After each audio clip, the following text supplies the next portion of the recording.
ကျွန်တော်တစ်နှစ်သားတော့ထွက်ခဲ့တဲ့ဇာတ်ကားလေးကြောင့်ကျွန်တော်ပြောပြမယ်တကယ်ပြောရရင်ရိုက်ကွေးလို့တာပါနဲ့ဆိုလို့ရှင်ဒီကကျွန်တော်နဲ့အတူတူမွေးလာတော့ပြောလို့ရတယ်ဒီက Friday show အနေနဲ့ကျွန်တော်ပြပြချင်တဲ့ဇာတ်ကားလေးကတော့1998ခုနှစ်တုန်းကထွက်ရှိခဲ့တဲ့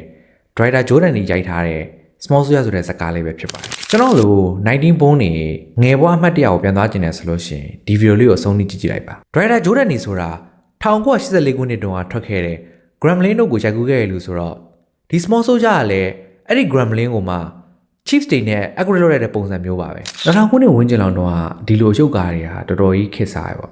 ဒါပေမဲ့ဒီကားကတော့နည်းနည်းလေးကွဲထွက်တယ် animation တွေမှာဆိုရင်တော့ drawing story ရှိတယ်ဒါပေမဲ့ဒီကားကတော့ dark နည်းနည်းဆန်တဲ့ drawing story ပုံစံမျိုးပေါ့ဘာလို့လဲဆိုတော့ဒီကားထဲမှာ action ဟာတာ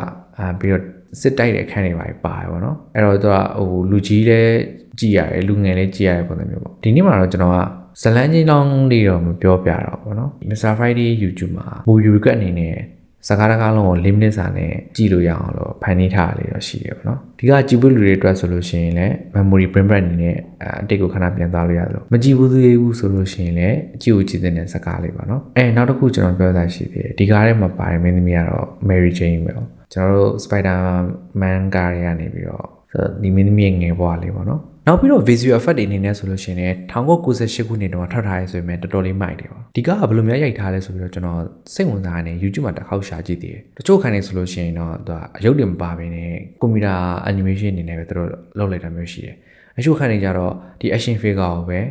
ကျွန်တော် remote control နဲ့သူခေါင်းလှုပ်တာလက်လှုပ်တာတော့ဖြစ်လို့ရအောင်ဆိုပြီးတော့သူလှုပ်ထားရှိတယ်တချို့ခိုင်နေကိုကြတော့ဒီရုပ်သေးပညာရှင်တွေပါနော်ဒီ action figure တွေကိုအတုပ်တွေနဲ့ထောက်ပြီးတော့ဒီလက်တွေခြေလှုပ်ရှားလို့ရအောင်ထိန်းချောင်းပေးရပါတော့တချို့ရုပ်တွေဆိုလို့ရှိရင်လူ9ယောက်လောက်လောက်ရမျိုးလည်းရှိတယ်တချို့ရုပ်တွေဆိုလို့ရှိရင်လူ2ယောက်လောက်နဲ့လောက်ရမျိုးရှိတယ်ကော်ကိုနိုင်ဒီနဲ့ဒီ commando ခေါင်းဆောင်ပါနော်သူတို့ခေါင်းဆောင်2ယောက်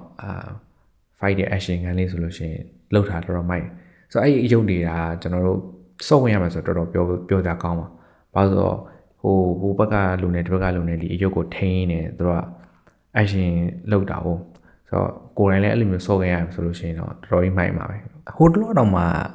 ဒီကားလေးကနည်းနည်းလေးပြန်ပြီးတော့ခစ်ထားလိုက်သေးရပါတော့ကိုယ်ကနေပြီးတွေးသွားလို့ဘာလို့နဲ့အဲ့လိုမျိုးရုပ်တသေးလေးဖြစ်သွားသေးတယ်ဒါပေမဲ့ပြန်တော့ငြိမ်သွားပြီပါနော်ဒီအဆက်ကထွက်မထွက်ကတော့မသိကြသေးဘူးပါနော်စောက်တော့ကြည့်ကြရမှာပဲဆိုတော့ဒီလောက်ပါပဲပါနော်ဆိုတော့တခြားဖြည့်ဆွတ်နေတာရှိရဆိုလို့ရှိရင်လည်း comment မှာရေးကြရပါတယ်ဆိုတော့ဒီနေ့ကျွန်တော်ပြောချင်တာကတော့ဒီဇာတ်ကားလေးကကျွန်တော်တို့ memory brain break လည်းဖြစ်တယ်လို့မျိုးပေါ့နော်မကြည့်ရသေးဘူးဆိုတဲ့လူတွေအတွက်လည်းအကြည့်ကိုကြည့်တဲ့ဇာတ်ကားလေးပါ That's all for tonight. See you next video.